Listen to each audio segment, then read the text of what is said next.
petugas yang berwenang untuk mengatasi ilegalisasi itu. Nah, karena saya punya pikiran dengan penuh kesadaran, tiba-tiba ada datang program sosial prestis tahun 2004, sehingga dalam perjalanan sosial prestis itu harus ada membuat wadah, ya, dalam ini koperasi hutan lestari. Kemudian saat itu terbentuk dengan beberapa teman, terutama NGO LSM Jauh dan dari Dinas Kehutanan Provinsi Sulawesi Tenggara, bahwa harus membentuk koperasi, sehingga terjadilah pembentukan koperasi tanggal 18 Maret 2004. Nah, inilah yang latar belakang utama. Setelah memperoleh atau mendapatkan legalitas koperasi, kemudian saya bergabung, dan saat itu saya masih terpilih sebagai wakil ketua koperasi di tahun 2004 itu.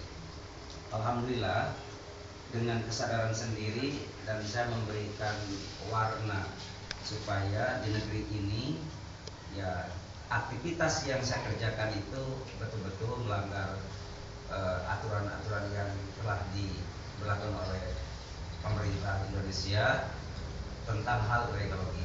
Sehingga saya berpikir spontanitas bahwa saya harus merubah dulu bagaimana supaya memberikan warna dengan adanya koperasi, masyarakat lebih memahami, birokrasi juga lebih menyadari bahwa inilah kekuatan pemikiran masyarakat, supaya betul-betul ini kita kelestarian ekonomi dan kelestarian seimbang. Artinya KHJL itu mempunyai tiga sisi, ya. Pertama ekologi, ekonomi, kemudian ekologi, dan PAD meningkat. Begitu. Oke, jadi 2004 ini dimulai didirikan. Iya, betul. Pak Abdul Haris mungkin ketua yang pertama ini. Iya. Oke, Pak Abdul Haris bisa diceritakan berapa waktu itu saat pembentukan? Sudah banyak yang tertarik atau justru sulit mengajak masyarakat bergabung di sini, Pak Abdul Haris? Ya, makasih. Jadi tadi apa yang dikatakan Pak Warman, terbentuknya 18 Maret 2004. Ya. Jadi awalnya ini kita adakan sosialisasi dulu ke masyarakat, karena KHJL ini beda dengan koperasi-koperasi yang ada sekarang, KUD. Ya. KHJL ini, Koperasi Hutan Lestari ini, dia kan yang banyak dia punya kerja ini adalah masalah pengolahan hutan berbasis masyarakat. Ya. Nah, di mana awal daripada program sosial operasi itu bahwa ke depan akan kelola koperasi ini hutan negara. Nah, sebelumnya pengolahan hutan negara ini, KHJL ini mengelola dulu di hutan masyarakat yang sampai mendapatkan sertifikat FSC. Saya kembali tadi bahwa apa yang kita sosialisasikan, yaitu bagaimana aturan-aturan KHJL semua tentang pengolahan hutan yang berbasis masyarakat. Setelah itu kita umumkan bagaimana aturan sebagai simpan wajib simpanan pokoknya, sampai dengan bagaimana ke depan aturan yang kita akan inventarisasi lahan-lahan mereka ini, sampai mereka ketahui sejauh mana kegiatan-kegiatan ini.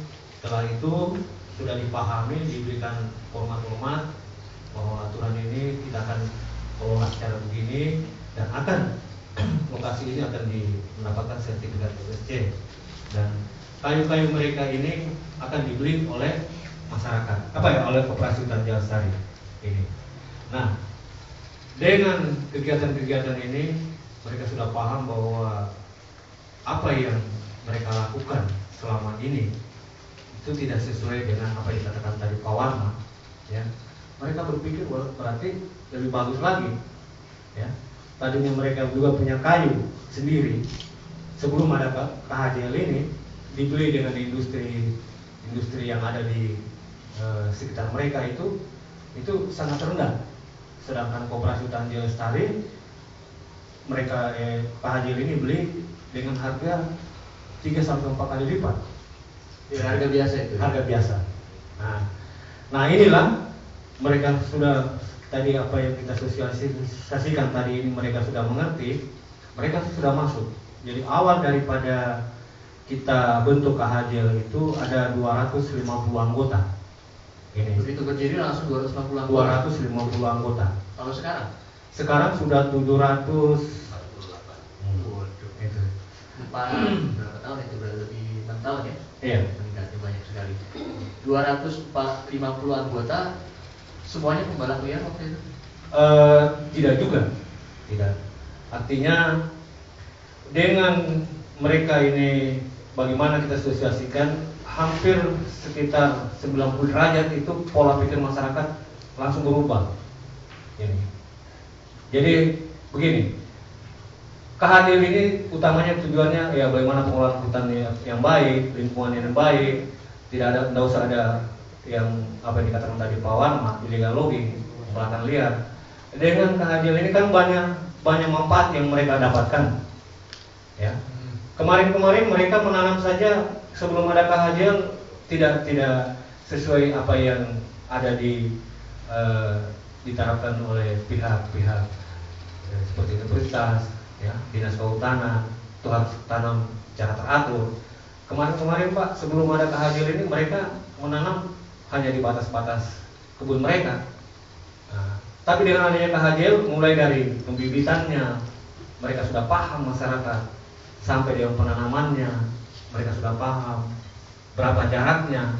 Ini dari pembibitannya mereka sudah mulai ketahui. Terus untuk ukuran-ukurannya kayu yang mereka akan panen sudah tahu. Nah, ini banyak manfaat-manfaat yang mereka dapatkan di koperasi hutan Jaya Lestari. Jadi waktu sebelum ada koperasi mereka bisa nanam, mungkin asal lempar biji tumbuh itu dibiarin aja gitu. Dibiarin aja. Itu. Tapi dengan adanya KHJL, apa yang tadi dikatakan Pak Warma, jadi bukan hanya sisi ekonominya, ekologinya, lingkungannya semua. Ini sudah mereka paham. Ini. Karena setiap RAT itu anggota itu diberikan